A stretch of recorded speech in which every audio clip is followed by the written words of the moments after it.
Hi, how is it like being African citizen living in Russia? You're African, they'll never accept you.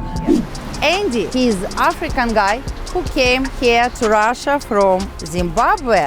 I lived in China for almost 7 years and I experienced a lot of racism. Somebody would come to me, touch my skin. Somebody would even try to grab my ass. My babushka calls me Sinok. Actually, my ex-girlfriend introduced me to my wife. It's like, maybe if we swapped. And I was like, swapped?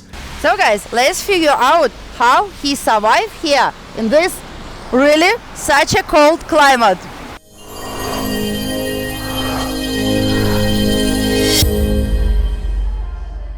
So Andy, hello. Thank you for coming for this interview. Oh, good to be here. I'm glad that I made it through the snow.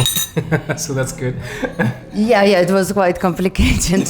So Andy, could you please say a few words about yourself? You're a new guest on my YouTube channel, and tell something about yourself for my subscribers. All right, my name is Jappi Andy McKelvey. It's Andy for short because a lot of people can't get my name right. So you can just call me Andy.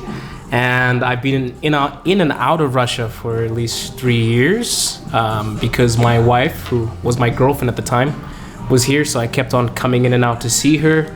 And I recently got married last year. So I got my year visa. I've been here fully for at least 6 to 8 months. And I'm an English teacher. I'm a Chinese teacher. I also like to make music. And I also have my own YouTube channel, the Afro Lev in Russia. So my channel is basically about experiences. It helps share the experiences of foreigners and Russian people and some different opinions. And I think my channel is basically about showing the beauty of Russia and also some of the negatives as well. So for some people that come there, there's some people that speak about some positive things and some negative things. And I also do my own commentary as well. I discuss some topics, and I recently uploaded a video about some commentary about intercultural marriages. Mackay, yes, if I read correct. So Mackay is asking, sure. Is Russia safe for black peoples to live and visit? Could you please answer? So I can't answer. Safe. It's a very tricky word. Okay. But I assume he means can I walk out on the street and am I going to get attacked or am I going to get heckled? Now, I can't speak for every black person because I'm one black person, one African man, yes? So I don't really know how other people feel because generally I don't pay so much attention to these things because I'm always in a rush. But for me, so far, I think it's pretty safe. I haven't encountered any situations where I felt that I was in danger. I lived in China for almost 7 years and I experienced a lot of racism. Russian people generally have not given me any problems. I think if I've ever encountered any racism, it's probably from other foreigners, which is kind of strange because I feel like we are pretty much the same people. We came to Russia, right? But safety-wise, I think I'm okay. Nothing has happened yet. I hope nothing happens, but I think I'm pretty safe here, yes. Why actually in Russia we have less African people? Do you have the answer because of cold or what? I think there are many things, but for me the main thing is probably the news and the propaganda that they see, because a lot of the news which African countries get, is generally from CNN, Sky News, and there are a lot of negative things about Russia. So a lot of people don't come for that reason. But I think nowadays, more and more Africans are actually coming to Russia because Africa and Russia, generally, I feel like most African countries are becoming very close with Russia and they're becoming very good friends. So you can recommend African people, yes, so to try to visit Russia and live here, so not problems, yeah? Yeah, I could recommend you to live here. Of course, everybody's experience is different from the other person's, yeah? Because I can tell you, it's the perfect place. For example, my wife's family, they're my family now, right? For me, when I was coming to Russia, many of my friends told me, oh no, you're going to get a Russian family, they won't like you, you're African, they'll never accept you. Funny enough, my babushka calls me Sinok, son. So I feel almost moved because there's an idea. Some people have a different experience. Maybe they'll go somewhere and be like, oh no, this is terrible. But for me personally, I would recommend you to see it for yourself, see if you like it personally, and then if you like it, I recommend coming more than 14 days, explore, see some things. It's the first time that I've sat down and I felt like I was at home. Could you please tell more about Christina? How did you meet each other? I know that you met her in China. Could you maybe say a little bit about your love story and then say about your family? I met my wife in a canteen in China, in Jinan, which is basically in the north of China. It is at least 300 to 400 kilometers away from Beijing. And our love story is not the most conventional love story, because actually my ex-girlfriend introduced me to my wife. Oh. Yeah, very strange. How it happened? Well, basically, I used to travel 3 hours a week to visit my girlfriend. She lived basically in the same city, but very far, right? And I came to her school and she said, yeah, you need to meet my friend. And I was like, no, I'm tired. I traveled for 3 hours. I went to sleep. So she was angry at me and she ignored me for like 2 hours. And I said, you know what, fine. Let's go meet this friend of yours. So we met the friend, yeah. And it was funny because she was really funny. I was very funny. We enjoyed each other's company. Wife. Yes, my future wife. Christine, okay, so I didn't really look at her like, oh, this is my future wife. No, I was like, okay, this is my girlfriend's friend. Exactly. And we were pretty much in the canteen, and it was a funny story because at the time, well, still, right, my wife is vegan, right? Oh, so wow. She couldn't eat meat. And in China, you not eating meat is almost impossible. And because everybody wants to have meat. So then she's like, oh, I can't find something to eat. I said, no, don't worry, I'm going to get you something to eat. I went there, I got her this meal, right? And it had sausage in it. So I was like, oh no, let me get you another one. And then it had more meat in it. So it ended up being a very funny joke because every time I would come back, at least 3 to 2 times, I was like, oh, I have the most vegan meal for you. And then she finds a little bit of meat in it. So in the end, I was like, okay, it's time for us to pay. And it was funny because my phone that day was not working. The WeChat Pay was not working. Okay. So I was very confused. I was like, okay, what do I do? She's like, oh no, I will pay. I'm like, no, you can't pay. Because in my culture, it's very strange if a woman pays for something. Also, if you're just friends. Yeah, even still, if I'm out with a woman, or even if it's just like generally a woman, right? It's very strange if the woman pays. She was like, I'll pay. I'm like, no. And then she pays. I'm like, okay, maybe you can, this is my girlfriend. She's like, maybe you can add Andy's WeChat and then you can send the money later. So I'm like, okay. After this experience, my girlfriend was so jealous and she was like, oh my God, you guys are so friendly together. And I was like, what are you talking about? Because I did not see it like this. Every single day she kept on saying stuff like, you guys are so nice together. You guys are so friendly. And I was like, please stop talking like this. This is weird. You and I are together, right? And it ended up being really funny because one day she even said something so strange like, oh, maybe, because my wife had another boyfriend at the time. It's like, maybe if we swapped. And I was like, swapped? Really? What do you, yeah. Really? And I was like, she said that. So who said She said, no. Oh, your girlfriend. My girlfriend said that. girlfriend Yeah, said she said swap. I'm not kidding. So we were very confused. We're like, okay, this is very strange. Whatever. Anyway, a year later, I broke up with her because I found her very strange. We didn't connect. Yeah. She wasn't a bad person, but I think maybe our ideas and mindsets were not the same. Also, her family did not accept me. Okay. Because they said I was a poor African. When I was in university, of course I was poor. So I kept in contact with Christina because she liked my music and she used my music to teach her students. My wife was an English teacher. She's C2 English. She has Delta, Salta, whatever English certificate you could think of. My wife has it. Actually, my wife also trained me, believe it or not. Yeah, so she's Russian. She's qualified to teach English.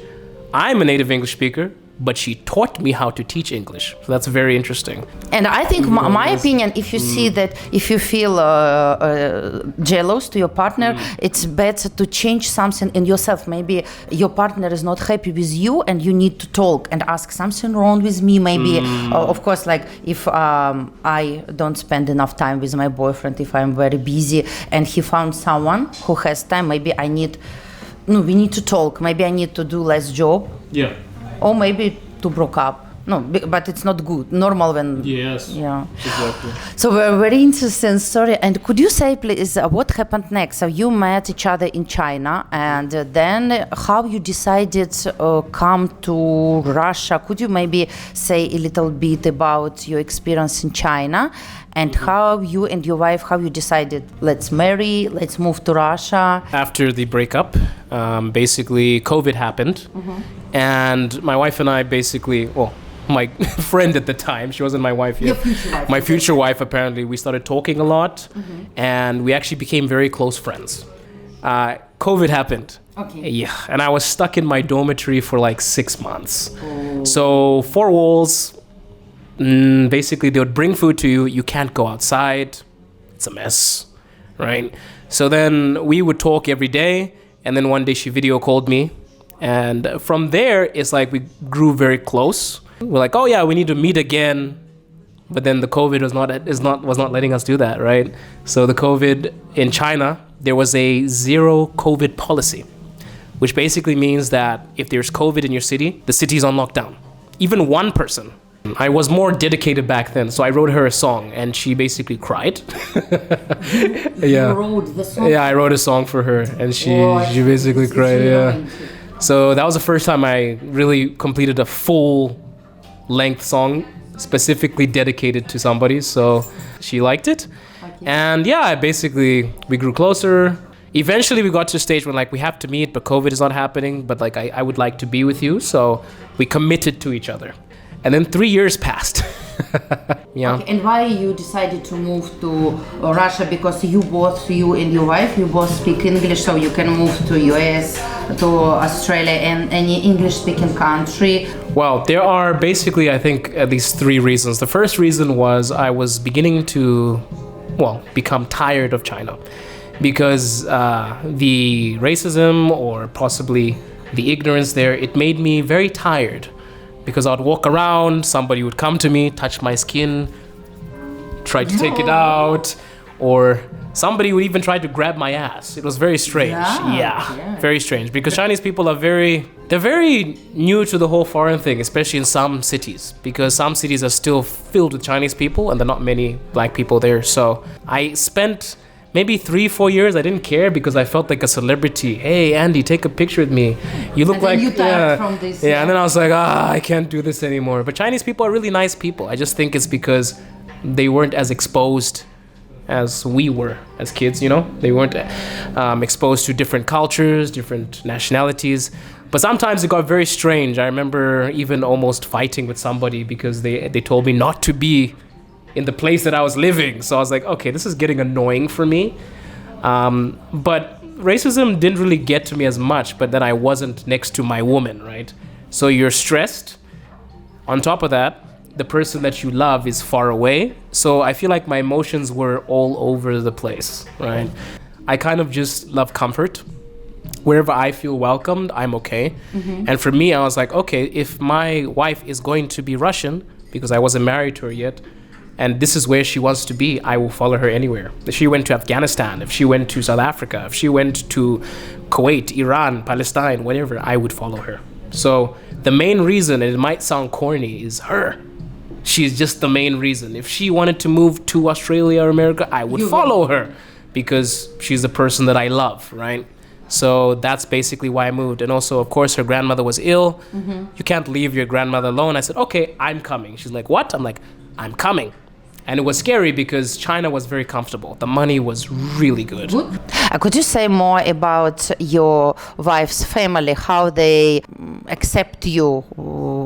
Okay, so my wife's family is actually really, really caring, really loving. What's funny is I remember asking her mother for her permission. And she actually found this very strange. She's like, oh, because I said, hi, I'd like to set a call with you, I'd like to ask you something. And my wife already told her, like, he's gonna ask you this. And she's like, oh, he's so traditional. And she's like, yeah, because in my culture, you don't just take a woman and then say, I'm marrying them. No, in my country, actually, you pay to be with the woman. For example, you pay a certain number of cows, right? Or a bride price, right? So we would have to go to the parents, we negotiate, hey, look, I want to marry your wife, And he will girlfriend. ask more. Yeah, so more. So you negotiate. Oh. All of the cows. It's like a negotiation. You have to be sure you want to marry this woman, right? Okay. Then when you say, okay, I'm sure, you go to her father and you say, look, I love your daughter. Can I be with her? First, that's the first step. If he says no, waste of time. Nowadays, maybe kids are not as traditional, so maybe sometimes they don't listen and they just go and marry their husband or wife on their own.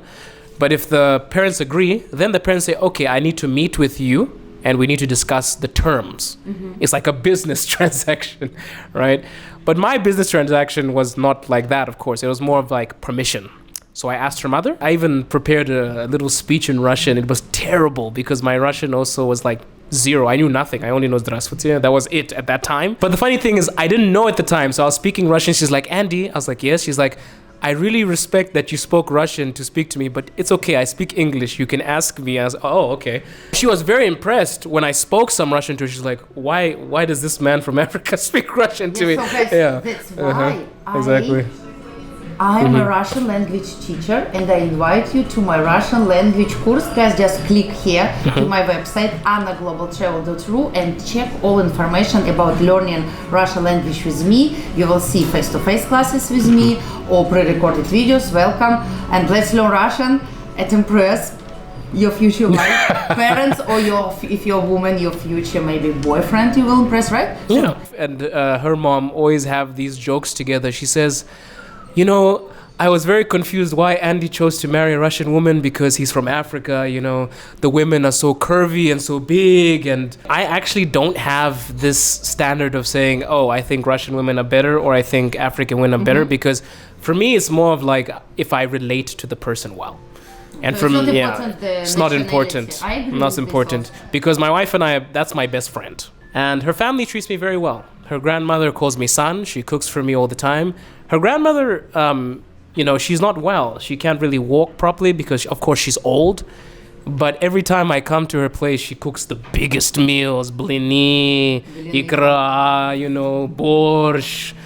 She doesn't speak any English, so she's also my Russian teacher. I learn something, I speak to her. Her mom is so sweet too. They both really spoil me. Her mom gets me lots of gifts, and I get her many gifts from Africa. She gets me many Russian gifts, and it's a very nice relationship. What do you think about this kind of weather? Because you came from quite warm, hot country, from Africa. How do you survive? I just make sure I wear as many warm things as possible, and I try not to die. That's the way that I survive. But no, it's not my first winter in Moscow. But of course, I would prefer if the sun was out right now. I'm slowly getting used to it. Not 100% okay, maybe 55%. What you can recommend for other Africans, maybe if they're watching this video, if they're thinking to move to Russia, shall they scary cold or not? If you want to come to Russia, just buy the right clothes and you won't be cold. That's the advice I can give you. But don't come with the same clothes that we wear back home. They don't work. I learned that the hard way. A very important question most of people ask me about jobs. What kind of job do you do, and was it hard for you to find a job? Are you comfortable? Are you happy with your salary, and what you can recommend people? For me, I have been working online and on many different platforms since the beginning of 2017 and in person. So I always had a job. I never really struggled. There was always something I could do. But in Russia, I think the biggest thing that happened was I started teaching Chinese. And my Chinese teachers were so happy because I had many Chinese professors that really said, oh, you love the language so much, you do so well, you know, you should teach the language. Like, no. They're like, no, I'm suffering because I have to pass and I have to graduate because I graduated in China. So I needed to have a certain level of Chinese, right? For foreigners, for Africans, I think basically the jobs they're minimal because, of course, if you don't speak Russian, it's very difficult for you. You can be an English teacher, you can be a foreign language teacher. That's the easiest, quickest. You can be an actor, you can be A dancer. You can And be maybe also top model. Yeah. If you're in a good shape, Yeah. you can be a model. You can be a model. I have one student. He's from Cuba, and he is very in a good shape. He's like a sportive guy. Yeah, very fit. Yes. Very fit, yeah, and I can say handsome, yeah. And he's working like a model, as you said, like an actor. Yeah. For teaching, I always tell people that it's better to be more prepared and qualified to teach. But if you find yourself in a situation where it's the only thing you can do, sometimes you just take the opportunity. I started off knowing nothing about teaching. But if you're in a corner and you have no other option, you have no qualifications, or perhaps you can start small, like a TEFL certificate for English. That is like the easiest, the first entry point of teaching English. But I would recommend getting more qualifications because, of course, parents are entrusting you with their children. They're paying you. And if that's not your thing, you can jump into acting. I know some people that dance. I have some friends that organize some events as well. So there's always something for you to do. But I think if you really want to make a lot of money, you need to speak Russian. I guess for me, my biggest dream is to pursue my major, because my major is actually international business and trade. And many companies in Russia ask people to speak Russian. And I've noticed there are some corners of these businesses that require a Chinese and Russian speaker. So if I can learn Russian extremely well, I can do my major, and I think that's probably what I will do with my future. So learn Russian. If you want to make a lot of money in Russia, you want to get the maximum amount, learn Russian. But of course, I'm very stubborn. Even if I can't find a job, I always find ways. Like I've been selling stuff online for maybe 7 years, even before I came to Russia. Okay. So I also sell stuff directly from China. I have many different avenues. Let's check questions from Telegram. So guys, I have Telegram channel. Also, you can subscribe to my Telegram channel. All links you will find in the description. Andy, what do you enjoy most about living in Moscow? I think I have like a top 3. 1, I get to experience a completely different culture. Russian culture is very interesting because I used to read textbooks about Russia, and it's the opposite. So I can learn so many things about a new culture. 2, I also really enjoy the convenience. The metro is amazing. It's beautiful. It's like a movie, right? And I can get to anywhere pretty fast. And I think the last part, I feel comfortable. I feel normal. I don't feel stressed. I can walk anywhere I want. Nobody's going to bother me, and nobody cares about me. So that is my top 3. Yes. What challenges have you faced living in Russia as an African immigrant? All right. So for me, I think the first thing, of course, is the language. Okay. I speak Chinese fluently, and I find myself speaking Chinese to Russian people when they try to speak Russian to me, because I have spoken it for so long.